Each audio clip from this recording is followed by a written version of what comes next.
will give you the strength to face all challenges.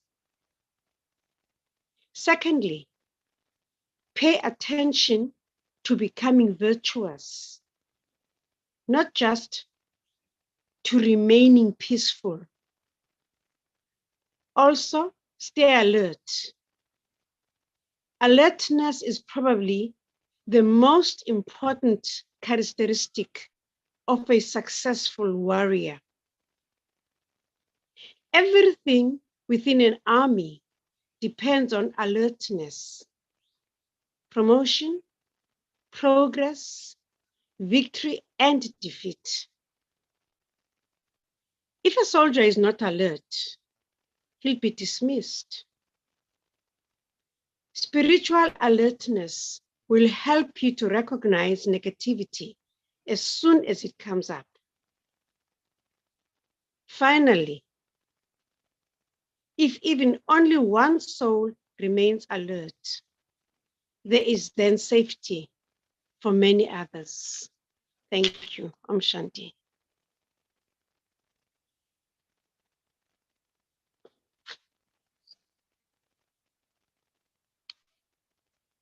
As I was reading this piece today, and the title, The Spiritual Army, the title brought up the physical army in the world, because every country in the world has an army to protect the country. And my mind went back to the times before there were these weapons that the armies are using right now. Right, way back. In fact, my mind was pulled to the Zulu king Shaka when he became the king of the Zulus, and he restructured the Zulu army. Most armies have, in fact, all armies have the same structures. They have regiments. You will find that in the olden days, there was the foot regiment, the horse regiment, and of course, the elephant regiment, which were the stages of experience within the army itself amongst the soldiers. But what was striking about Shaka Zulu's army in particular at that time was that all of them walked on foot, whether they were going to war or just training. There were no horses, there were no elephants. Then when he restructured the army, he restructured the regiments as well. And so his army was made up of the 3 regiments army. And the regiments were identified by the colors of the shields that they carried. So there was the regiment that was known as the Black Shields, which was the elite regiment in the army. And then there were the brown shields and the white shields. And of course, the brown shields and the white shields looked up to the black shields because they were the masters of the art of war. They could fight war with their eyes closed, one hand tied behind their backs. That's how good they were. And so as a result, that was the regiment that received all the privileges. They could own land, they had everything. So the other 2 had to work themselves up to the black shields. Now, the shields were covered in the skins of cows. So the next thing that he did was to change the look of the army. And so he created these helmets that were made from the skins of cows again, but with the horns of cattle. So when you saw the Zulu army from a distance, you thought you were seeing a herd of cattle. And he used this camouflage to trap the enemy to come to him. And the last change that he made was that he made the shields larger. So the shields would cover the soldier from below the eyes to below the knees. And then he cut the assegais and made them shorter so that his army could be engaged in what was known as close battle, where people were fighting very close to with the enemy. And so that was the look of the Zulu army under King Shaka. And when I was thinking about how that system has progressed over time to where the physical armies are at this point in time was something else. Because as the world progresses and negativity increases, the world is being submerged in wars constantly. And so armies have to continue to answer the call of being able to fight wars as the enemy increases power itself. So they too have to increase their own power. And I was just looking also at how sometimes religions have used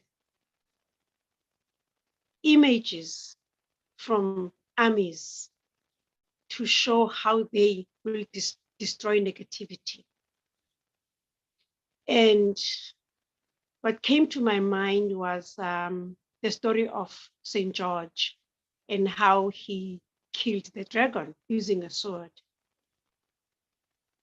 And of course, in most religions, they would use real weapons as images of defeating negativity in that sense. But now, Daddy is reminding us of the fact that we too are soldiers in the spiritual army of the Supreme Father, the Supreme Soul. Except that in this army, we are fighting an invisible enemy, which is negativity. It is not totally visible because, as she said, it's in us and it's in the world around us. So where would Baba start? Empowering his army. He would start inside us. He would start by transforming us first, in the same way that in a physical army, how they are able to create regiments. They are able to create regiments according to the strength of the soldiers, the alertness of the soldiers, how good they are with their weapons. And so they create those regiments. And of course, those regiments are also used to inspire everybody to try and get to the highest regiment and get as many medals and honors as possible as a soldier. And so we are in this spiritual army. And the first thing that Daddy talks about is that what does a spiritual soldier do? And the first thing that Daddy says to us is that do not be afraid. And immediately the word bravery comes into my mind. Now, in physical armies, the foot soldier is known as cannon fodder. So they're the guys who run on feet. And when the shooting starts, they're the ones who actually get killed first. But still, it doesn't stop mankind from joining armies, or whether they do it voluntarily, or sometimes in other countries, it's imperative that you become part of the army. There is no way of escaping that. But in the same way, we have come here into Baba's spiritual army, not only to transform ourselves and be able to defend ourselves from the negativity within us first and the negativity that will come from outside. But our job also is to protect every other soul outside there from the evils of negativity that we're experiencing at this time. And so Daddy gives us food for thought. She gives us encouragement by saying that you have to have faith. You have to have faith in what? You have to have faith in your goal, the goal of victory, which means you are never to think of being defeated ever. Because if you do that, you'll be dismissed. You'll be killed in battle. And so faith becomes the foundation of the spiritual army. Faith in what? Faith in whom? Two things. Faith in you, the soul. Faith in Baba, the supreme soul, the one who has shaped this army. He would not have shaped this army if he didn't have faith in us to begin with. And so that thought of being a spiritual soldier then remains in me on a daily basis because it reminds me daily about my goal. And my goal is complete transformation. Complete transformation to become Dharmatit.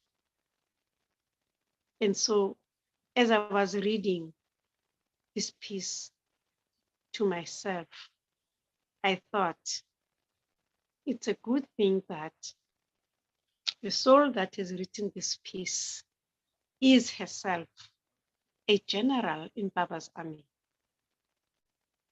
And she has held that position for a long time. She has had to go through the very same things that she is asking us to practice, that she's asking us to imbibe.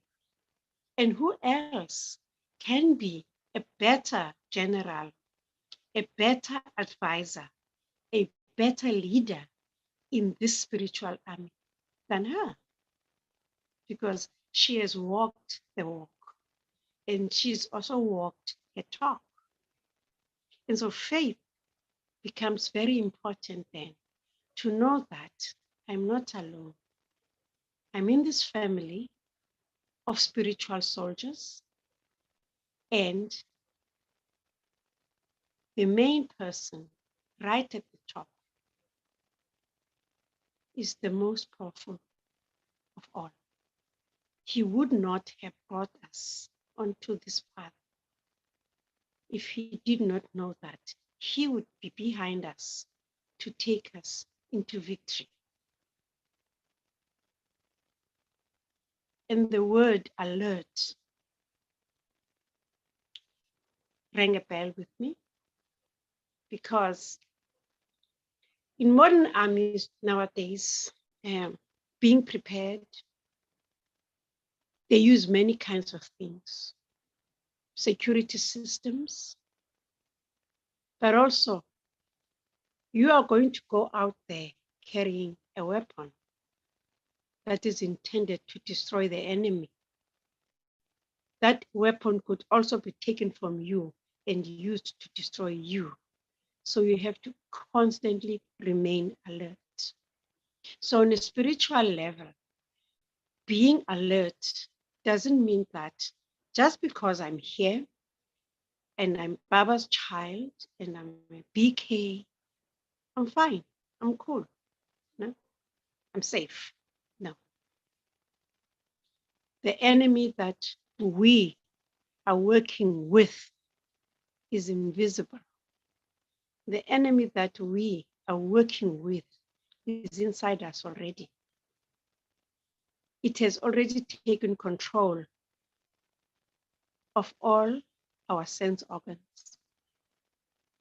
And so, on a daily basis, constantly, every hour, you have to constantly keep checking where your thoughts are going. You are going to see things through these eyes.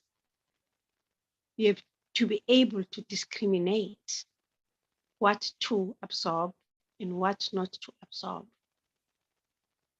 You constantly hear things because you are not isolated.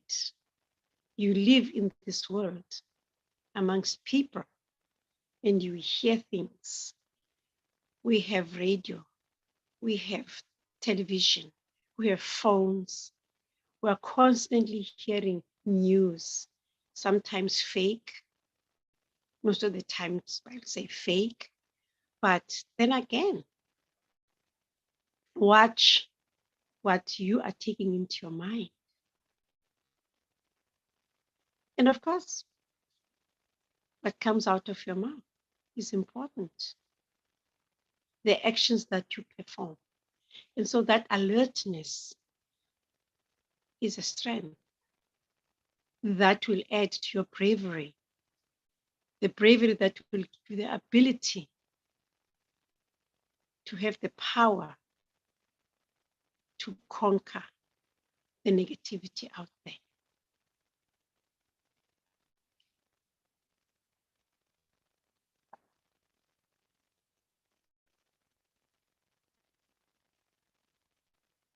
I was like thinking that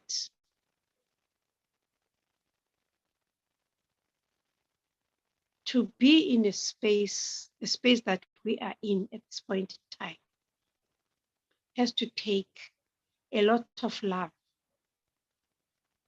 Love for yourself, love for the Yagya, and love for Baba, but also love for humanity. Because everything that we are doing for self-transformation, we're not just doing it for ourselves only. We're doing it for the world. Because every single action that we perform, every word that we say goes out into the atmosphere. And everything that comes from within us has to be so clean that it will help to clean the atmosphere outside. And when it reaches the hearts of other people or the intellects of other people out there, it hits them with a positive energy, an uplifting energy. So living in Langa, in the townships, there are so many, many churches. And there is a lot of new churches that are coming up. And I'm seeing a new wave that's happening now, is that a lot of these churches are picking up this whole thing of being the soldiers of God. And of course, they dress up in the green camouflage of the real armies. But then they wear berets and everything. And of course, there is a church that has been around for a long time that I grew up knowing about down the road from where I live, called the Salvation Army. And they also dress up like soldiers, army soldiers. And they, from time to time, especially over Easter, they will march down the streets of the township, playing their instruments, awakening souls to the reality of what the meaning of Easter is, as Christians, of course, reminding them that the founder of their religion was crucified, and that people need to get up, wake up, and come back to God. And this is quite a very, very big vibe nowadays that's happening around in the township that I live in. And I find it to be very, very interesting indeed. And it also shows me and tells me the time in the cycle that we're living in. People are feeling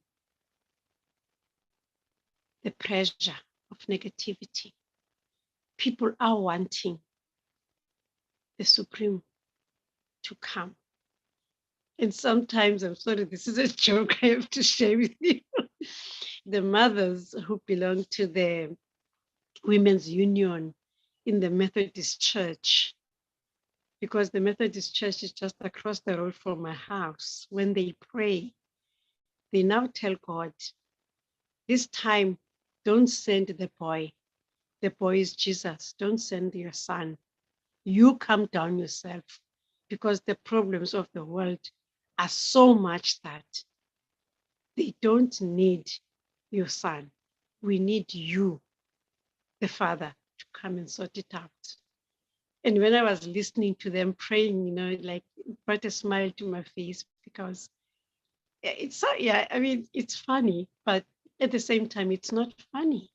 It's people feeling the difficulties of the times that we're living in.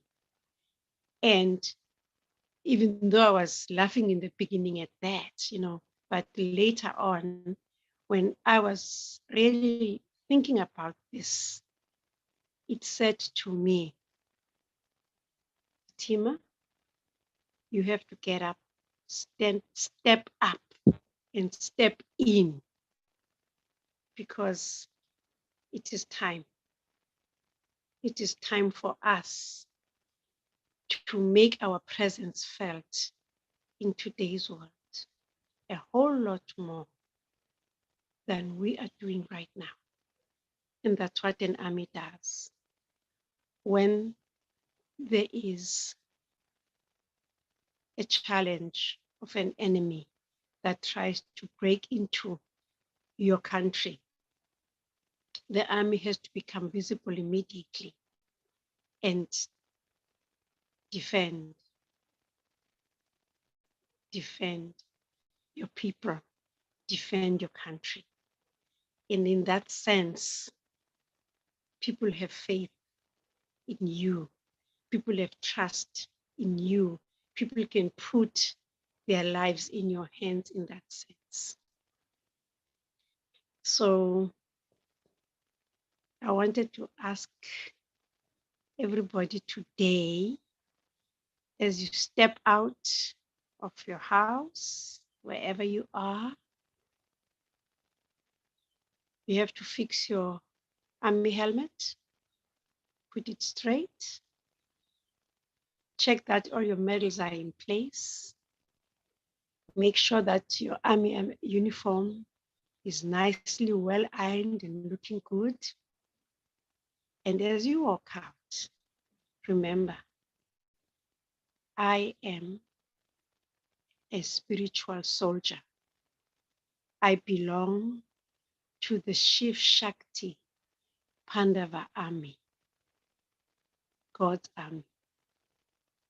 And my job is to finish negativity in the world. My job is to be an example to my brothers and sisters out there.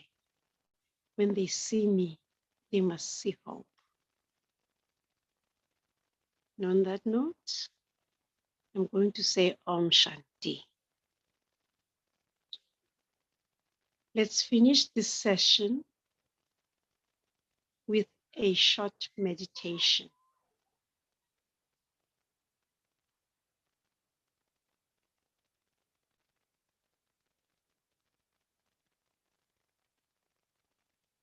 Sitting quietly, I turn my attention inwards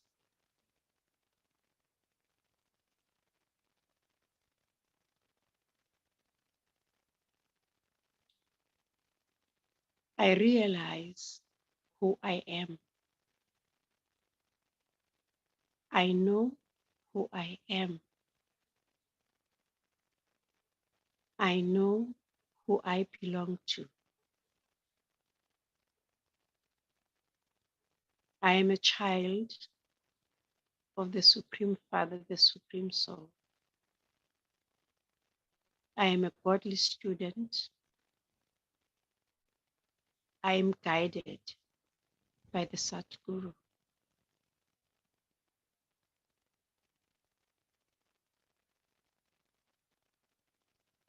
Fear is not my companion.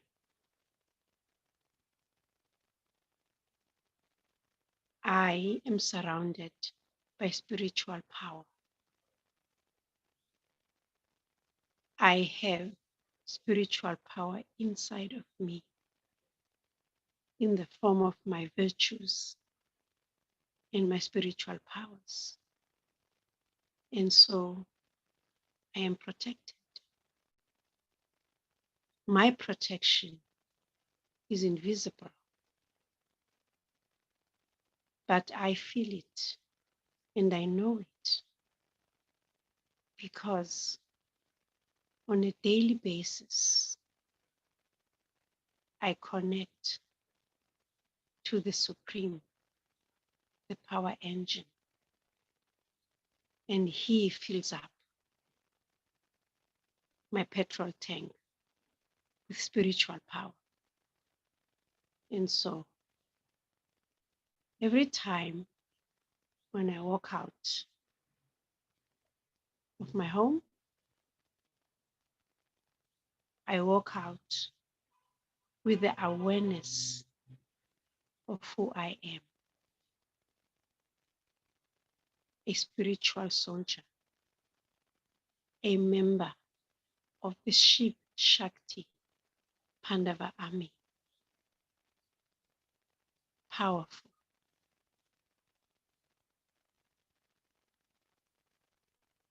I am brave.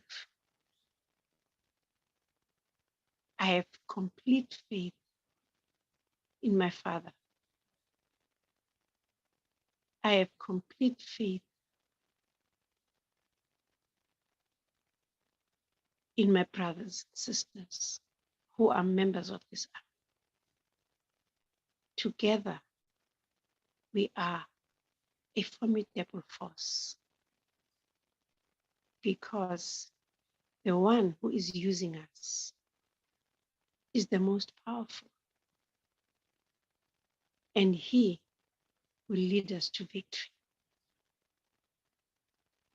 And so, as we step out of our houses today, let us keep that thought in our minds, the thought of who we are. We are Shiv Shaktis, Pandavas, members of the most powerful army ever. And what is beautiful about this army is that it is incognito, but it's there. Om Shanti.